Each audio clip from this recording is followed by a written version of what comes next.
Melanjutkan cerita sebelumnya.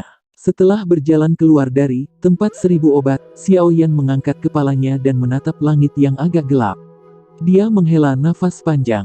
Sejak saat ini, dia secara resmi menjadi anggota klan yang miskin. 4 set bahan obat untuk memperbaiki pil roh hijau 3 lapis tidak hanya benar-benar menghabiskan 130.000 koin emasnya, tetapi juga membuatnya mengeluarkan total 3 botol atau 27 pemulihan energi pil agar berhasil menerima ramuan obat dari petugas yang tercengang. Orang harus tahu dengan jelas bahwa menurut nilai pasarnya, pil pemulihan energi dapat dijual masing-masing lebih dari 5.000 koin emas. Jika 27 keping ini dijual bersama, biayanya paling sedikit lebih dari 100.000 koin emas. Saya sangat miskin sehingga saya praktis menjadi pengemis. Semoga saya tidak akan menghancurkan mereka saat memurnikan.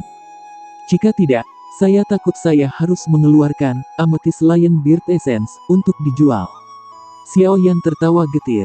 Meskipun dia membeli 4 set bahan obat yang diperlukan untuk memperbaiki pil roh hijau 3 lapisan, tidak mungkin untuk mencapai tingkat keberhasilan 100% dengan kemampuannya saat ini. Apalagi, jika dia berhasil dalam 2 dari 4 peluang, dia akan bisa mendapat untung dari transaksi ini. Masalahnya, bagaimanapun, adalah dia tidak berani memastikan bahwa dia dapat mempertahankan tingkat keberhasilan yang tinggi. Saat itu, dalam Grand Meeting Alchemis dalam Kekaisaran Magia, kemungkinan dia tidak bisa memperbaiki Trillion Green Spirit Pill kelas tertinggi jika dia tidak mengandalkan keberuntungan. Namun, siapa yang bisa menjamin bahwa keberuntungan semacam ini akan selalu menemaninya? Xiaoyan berbalik dan menatap papan nama horizontal, tempat 1000 obat. Dia mengertakkan gigi dan mengutuk toko yang tidak bermoral, sebelum menyikat lengan bajunya dan menyerbu ke jalan untuk mulai mencari tempat yang sepi di mana dia bisa mengolah pil. Dia perlahan berjalan di sepanjang jalan selama lebih dari 10 menit sebelum berhenti di luar sebuah penginapan. Dia ragu-ragu sebentar sebelum masuk ke dalamnya. Di dalam ruangan kecil yang tenang, Xiaoyan pertama kali mengeluarkan bahan obat yang telah dia beli sebelumnya dan meletakkannya di atas meja satu persatu. Saat dia mengeluarkannya, dia dengan lembut berkata, "Untung aku tidak menolak kompensasi yang diberikan Duo Ma sebelumnya. Kalau tidak, saya bahkan tidak punya cukup uang untuk menginap di penginapan. Hidup yang saya jalani ini cek-cek benar-benar terlalu buruk." Setelah Xiaoyan mengeluarkan semua bahan obat, dia akhirnya mengeluarkan kuali obat, yang bukan dari tingkat yang sangat tinggi. Setelah dia menyelesaikan aksi ini, dia bertepuk tangan dan tersenyum pahit sambil berkata, "Sepertinya akan ada pertarungan besar, lupakan saja, perlakukan saja sebagai pemanasan." Xiaoyan menjentikkan jarinya dengan lembut dan gumpalan api berwarna hijau muncul di ujung jarinya. Itu segera ditembakkan ke saluran keluar api dari kuali obat. Dengan segera, bibit api berwarna hijau berubah menjadi api yang membara yang naik dan terbakar di dalam kuali obat. Xiaoyan menatap nyala api berwarna hijau, dan menarik napas dalam-dalam. Dia menekan berbagai emosi di dalam hatinya dan jari panjangnya tampak seperti memutar bunga dan memetik daun saat melewati permukaan meja. Satu persatu, ramuan obat membentuk busur saat dilemparkan ke dalam kuali obat. Dalam sekejap, mereka berubah menjadi bubuk. Di dalam ruangan yang sunyi, nyala api berwarna hijau menari-nari di dalam kuali obat seperti peri.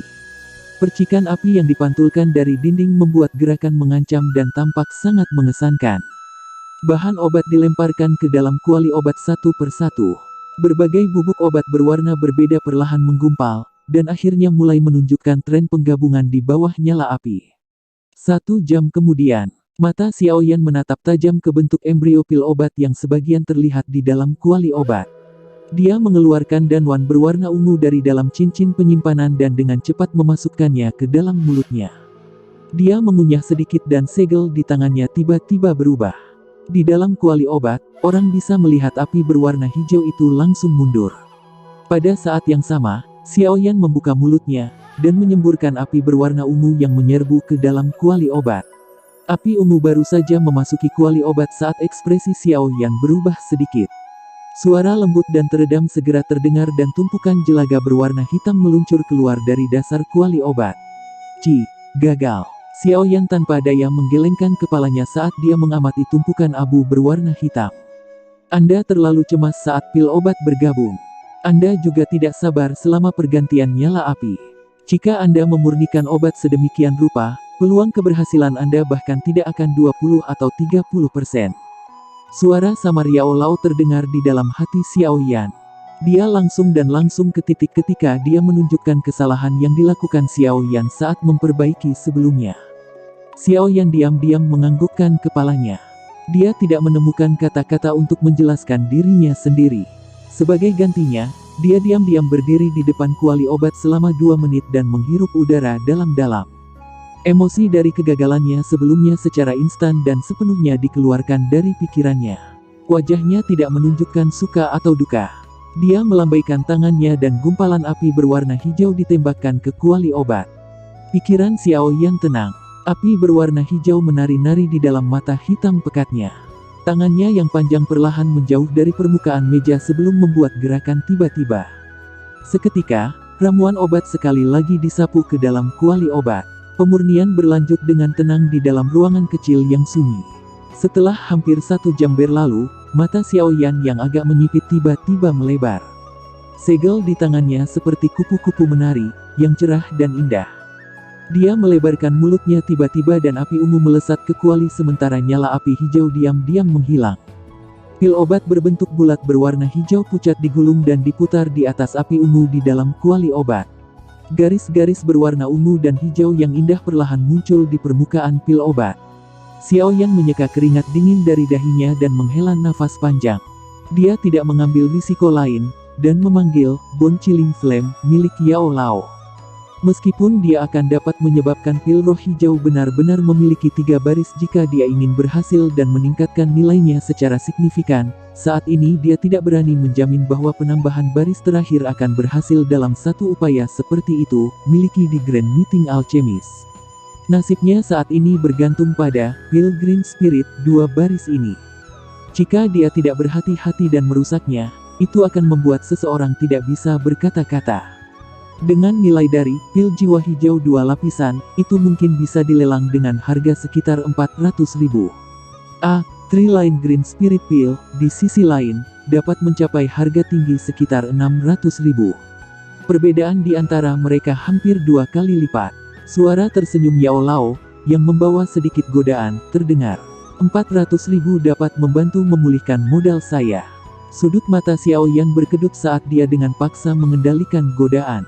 Dia menyimpan pil obat ke dalam botol batu giok dan duduk bersila di tempat tidur, yang miring ke samping, untuk beristirahat selama setengah jam.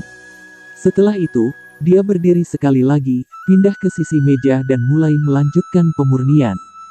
Xiao Yan direduksi ke ruangan kecil sepanjang sore saat dia memperbaiki bahan obat yang tersisa. Ketika langit berangsur-angsur menjadi gelap, bahan obat di atas meja akhirnya dimurnikan sepenuhnya. Di atas meja, ada 2 botol kecil, masing-masing menyimpan pil obat berbentuk bulat berwarna hijau pucat. Aroma obat samar-samar merembes keluar dari mereka, menyebabkan orang merasa sangat santai. Api berwarna ungu mengamuk dan membakar di dalam kuali obat. Garis ungu pucat telah muncul di pil Green Spirit terakhir sementara itu tetap hangat di dalam nyala api ungu.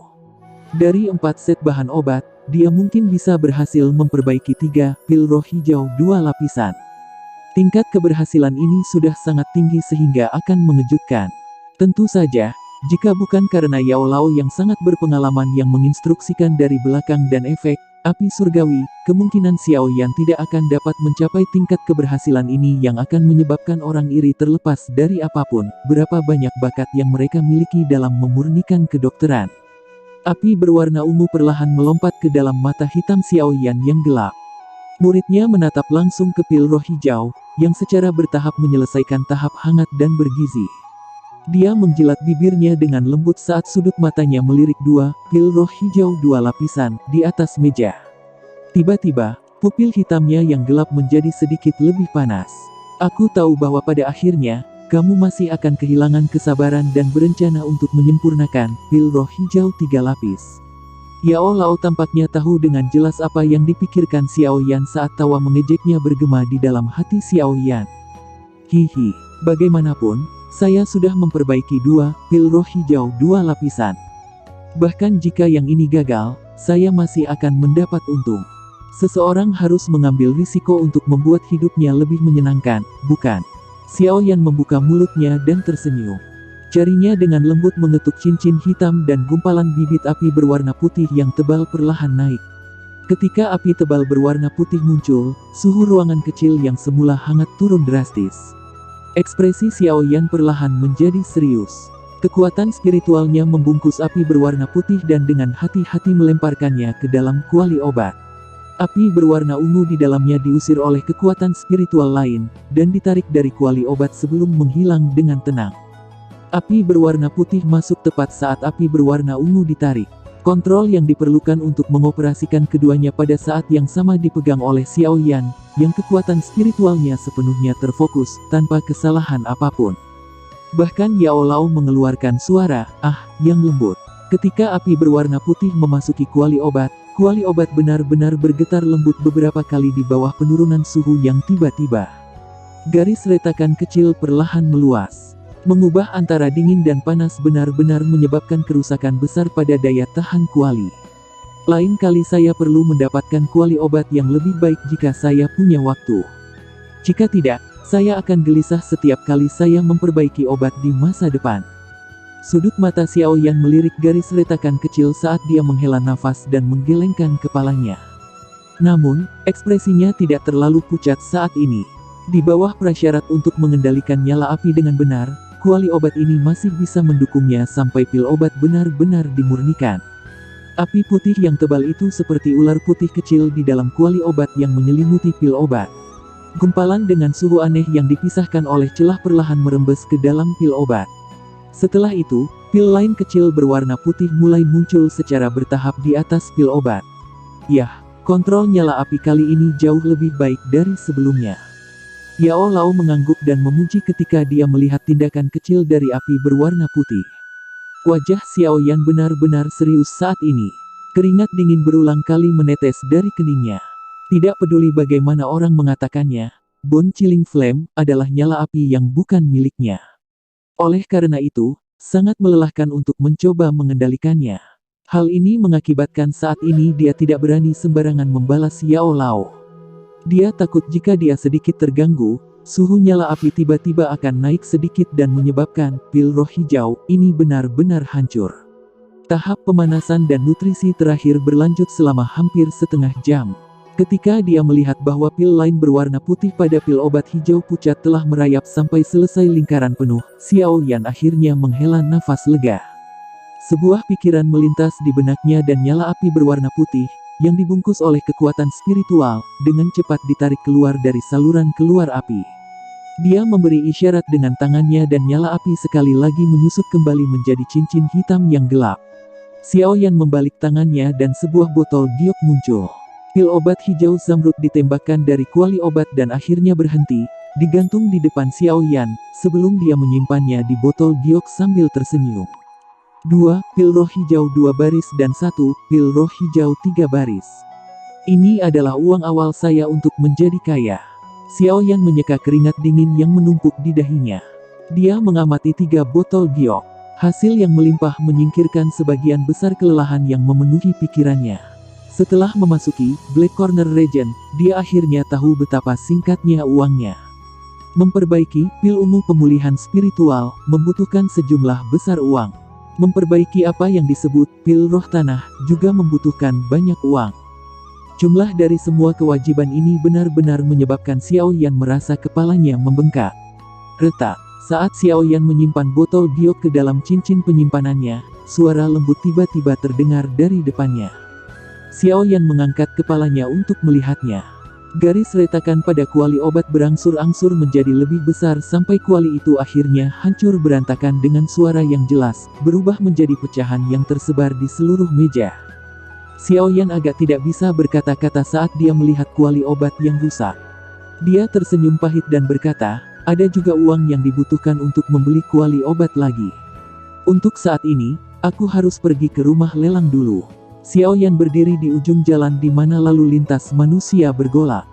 Dia mengangkat kepalanya, dan menyaksikan rumah lelang di depannya, yang sangat besar. Mulutnya tidak bisa menahan nafas kaget. Saat itu, Ketika dia melihat markas besar rumah lelang klan primer di Kekaisaran Jiama, dia merasa agak terkejut dengan ukurannya. Namun, tidak terduga bahwa dia akan menyadari bahwa rumah lelang primer tidak diragukan lagi sepele jika dibandingkan dengan rumah lelang ini, yang juga disebut Tanda Hitam, sekarang setelah dia tiba di kota Tanda Hitam. Ada lebih dari 10 orang kuat berwajah acuh tak acuh, berpakaian hitam, yang membawa senjata tajam di pinggang mereka, di luar rumah lelang Tanda Hitam. Tatapan mereka, yang setajam elang, berulang kali menyapu arus manusia yang datang dan pergi.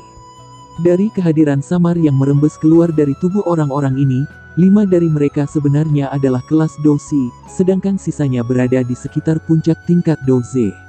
Sudah ada orang-orang di kelas Doshi di antara mereka yang dengan ceroboh mereka perintahkan untuk menjaga pintu masuk. Tampaknya kekuatan 8 gerbang ini sangat kuat. Paling tidak, klan primer enggan menggunakan praktisi Doshi untuk menjaga pintu. Jubah hitam besar melilit tubuh Xiaoyan saat dia perlahan menundukkan kepalanya. Bayangan Dupeng benar-benar menutupi wajahnya. Di wilayah sudut hitam, tempat yang benar-benar kacau ini, dia tidak berpikir bahwa memperlihatkan penampilannya secara sembarangan adalah keputusan yang bijaksana. Bambu berbentuk kerucut dengan kain menggantung dari ujungnya, menutupi wajah seseorang. Xiaoyan mengikuti arus manusia dan perlahan masuk ke rumah lelang. Ruang luas di dalamnya menyebabkan dia sekali lagi menjadi linglung sesaat. Dia segera pulih dan langkah kakinya menyeretnya ke tengah aula.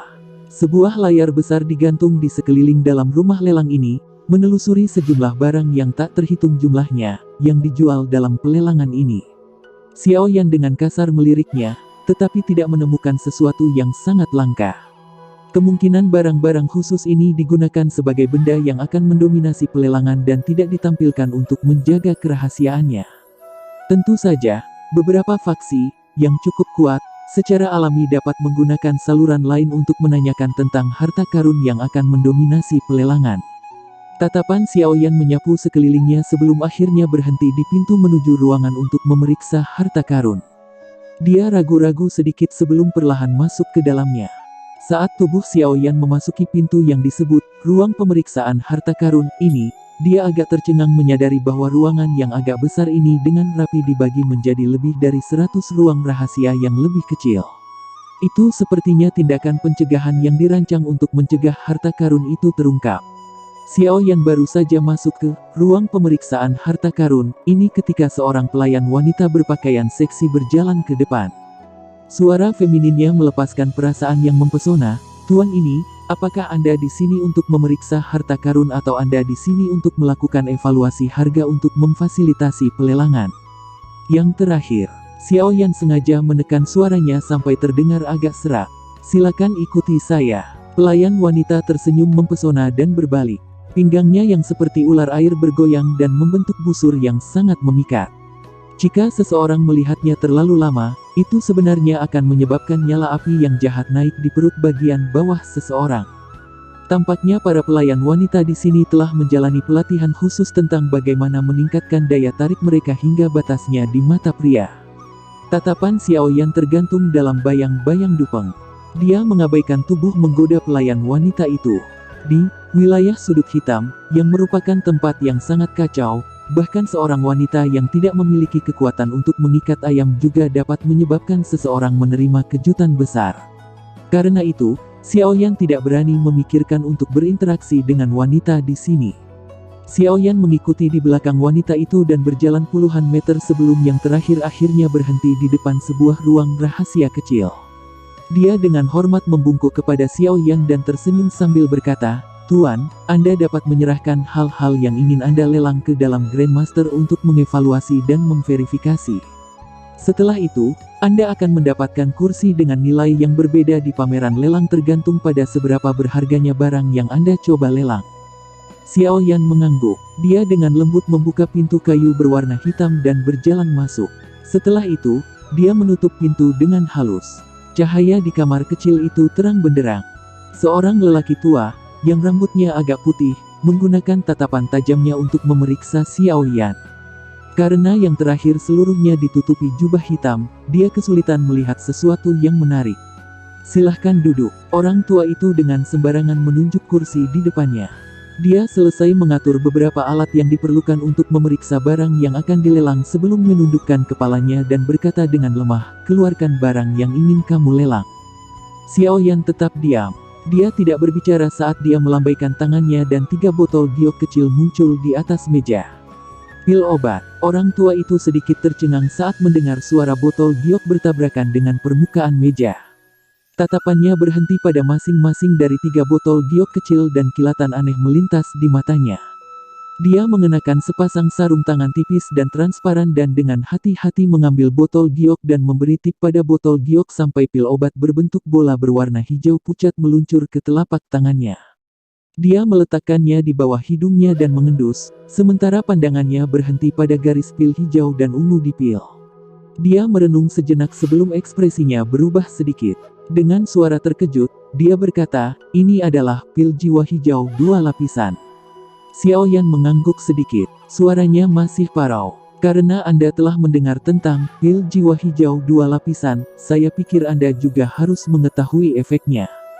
Bantu saya memperkirakan harga listing. Saya perlu memeriksanya dulu." Orang tua itu menggelengkan kepalanya. Dia kemudian mengeluarkan alat aneh dan unik itu dan mulai mengutak-atik pil obat. Setelah melanjutkan seperti ini untuk waktu yang lama, dia akhirnya berhenti. Tatapannya memiliki keanehan tambahan ketika dia mengangkat kepalanya kembali untuk melihat Xiao Yan. Dengan makna yang lebih dalam kata-katanya, dia berkata, "Ini memang pil jiwa hijau 2 lapisan. Apalagi kualitasnya cukup tinggi. Bahkan seorang alkemis tingkat 4 biasa akan kesulitan membuat pil dengan kualitas seperti ini."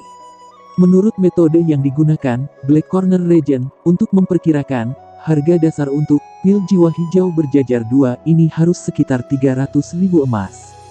Jika Anda membawanya ke pelelangan dan bertemu dengan beberapa faksi kaya dan kuat yang saling bersaing, tidak akan sulit bagi Anda untuk melelangnya untuk lebih dari 500.000 emas. Kalau begitu lihat ini. Xiao Yan mengangguk sedikit. Harga ini sudah lebih tinggi dari perkiraannya. Segera, dia mendorong botol yang berisi pil roh hijau 3 lapisan. Orang tua itu sedikit terkejut. Dia mengambil botol itu dan membiarkan pil obat berbentuk bulat seperti zamrud di dalamnya keluar. Namun, ketika tatapannya menyapu 3 garis pil melingkar di tubuh pil, keseriusan akhirnya muncul di wajahnya yang tenang. Perbedaan antara pil roh hijau 2 lapisan dan pil roh hijau 3 lapisan mungkin hanya 1 baris, tetapi harganya seperti 2 dunia yang berbeda. Pil roh hijau 2 lapisan mungkin memiliki efek membantu Dousi menerobos penghalang terakhir dan maju, tetapi itu hanya bisa membantu peningkatan kekuatan seseorang dengan 1 atau 2 bintang. Apalagi peluang menerima serangan balik cukup besar. Di sisi lain, begitu seseorang berhasil mengonsumsi pil roh hijau 3 lapis, tidak hanya seseorang dapat menerobos penghalang, tetapi seseorang juga dapat memiliki kekuatan yang tiba-tiba naik 3 bintang. Tentu saja, ini dengan pengecualian bahwa orang yang meminum pil dengan sengaja tidak dibatasi kekuatannya untuk bangkit. Saat itu, ketika Xiao Yan telah mengkonsumsi Trillion Green Spirit Pill, dia dengan sengaja menyimpan efek obat ke dalam tubuhnya karena dia takut kekuatannya akan naik terlalu cepat, yang akan mengakibatkan dia kehilangan kendali yang tepat atas tubuhnya. Ketika kekuatan obat diaktifkan nanti, itu sekali lagi menyebabkan kekuatannya melonjak. Dari sini, orang bisa melihat perbedaan yang jelas antara pil, Trillion, dan Tulin. Pada titik ini, lelaki tua yang telah melihat harta karun yang tak terhitung jumlahnya tahu itu dengan sangat baik. Dengan demikian, wajahnya menyimpan jejak keingintahuan dan keseriusan ekstra. Pil roh hijau 3 lapisan. Orang tua itu dengan cermat memeriksa pil obat zamrud saat dia berbicara dengan suara lembut tertegun. Xiao Yan mengangguk dengan lemah. Barang bagus. Orang tua itu menamparkan mulutnya. Meskipun dia terbiasa melihat harta karun, dia juga memberikan evaluasi seperti itu. Dia ragu-ragu sedikit sebelum berkata, harga lelang dasar dari pil roh hijau 3 lapis ini dapat ditetapkan sekitar 700.000. Setelah menjalani persaingan tawaran, saya pikir itu bisa dijual sekitar 900.000 atau lebih. Xiao Yan diam-diam menganggukkan kepalanya. Dalam hatinya, dia tidak bisa menahan nafas lega. Jumlah nilai dari ketiga pil roh hijau ini hampir mencapai 2 juta. Jumlah uang ini benar-benar datang dengan cara yang menakutkan. Tidak heran menjadi alkemis adalah pekerjaan yang tidak kekurangan uang untuk dibelanjakan. Hal menguntungkan semacam ini benar-benar akan menyebabkan pekerjaan lain runtuh karena rasa iri. Tentu saja, Xiaoyan juga tahu dengan jelas bahwa jenis perdagangan yang menguntungkan ini dibangun dengan peluang sukses yang cukup tinggi. Lagi pula, ketika sebagian besar alkemis memurnikan pil obat, terkadang mereka hanya berhasil sekali setiap 10 kali mencoba. Bahan-bahan yang dibutuhkan untuk memperbaiki pil roh hijau 3 lapis akan berjumlah hampir 60 atau 70 ribu koin emas. Ketika saat itu tiba, bahkan jika mereka berhasil sekali dari 10 kali, kemungkinan mereka hanya akan berhasil mencapai titik impas. Lagi pula, tidak semua alkemis di dunia ini mendapatkan bantuan dari Yao Lao yang sangat berpengalaman, serta api surgawi, keduanya sangat membantu. 2 pil roh hijau 2 baris dan 1 pil roh hijau 3 baris. Tuan, nilai barang yang ingin Anda jual di lelang kami sudah mencapai kelas VIP kelas 2 di rumah lelang tanda hitam kami. Ini adalah nomor kursi Anda. Pameran lelang akan dibuka secara resmi sore ini. Jika saatnya tiba, silakan duduk di kursi yang Anda tentukan. Orang tua itu dengan hati-hati menyingkirkan pil obat itu dan mengeluarkan sebuah kartu yang terbuat dari zamrud berwarna hijau dari konter, yang kemudian dia serahkan kepada Xiaoyan. Xiaoyan menganggukkan kepalanya saat dia menerima kartu zamrud. Dia bertanya, "Bisakah saya pergi sekarang?" "Mister, tolong lakukan apa yang Anda inginkan." Orang tua itu tersenyum ketika dia menjawab setelah dia dengan hati-hati mengembalikan 3 pil roh hijau. Mungkin karena pil ini, tapi sikapnya saat ini terhadap Xiaoyan sedikit lebih baik. Xiaoyan tidak mengatakan omong kosong lagi setelah mendengar ini. Dia berdiri dan perlahan berjalan menuju pintu, membukanya, dan berjalan keluar. Orang tua itu menatap pintu, yang perlahan menutup, dan mendengar langkah kaki perlahan menjauh. Jarinya dengan lembut mengetuk permukaan meja. Beberapa saat kemudian, dia menundukkan kepalanya, dan mengamati 3 pil roh hijau yang telah disimpan dengan benar. Ekspresi aneh melintas di mata lamanya yang kacau. "Saya belum pernah melihat orang ini sebelumnya. Untuk dapat mengambil 3 pil roh hijau dengan mudah, kemungkinan dia harus menjadi seorang alkemis. Selain itu, tingkatannya tidak boleh rendah." Tangannya mengetuk bagian tertentu dari meja, dan dinding ruang rahasia itu tiba-tiba dan perlahan-lahan ditarik terbuka, menampakkan lubang kecil yang gelap. Orang tua itu mengambil 3 pil roh hijau, berbalik dan berjalan ke dalam lubang. Suara lembutnya menggumamkan kata-kata yang bergema pelan di dalam ruang rahasia. Seorang alkemis yang dapat memperbaiki pil obat dari tingkat seperti pil roh hijau 3 lapis juga tidak biasa terlihat di wilayah sudut hitam. Saya pikir pemimpin akan tertarik pada orang seperti itu. Nah guys, mungkin videonya cukup sampai di sini dulu. Mimin akan melanjutkan episode selanjutnya, namun sebelum itu alangkah baiknya bantu Mimin subscribe, aktifin lonceng notifikasinya agar tidak ketinggalan video terbaru dari Mimin.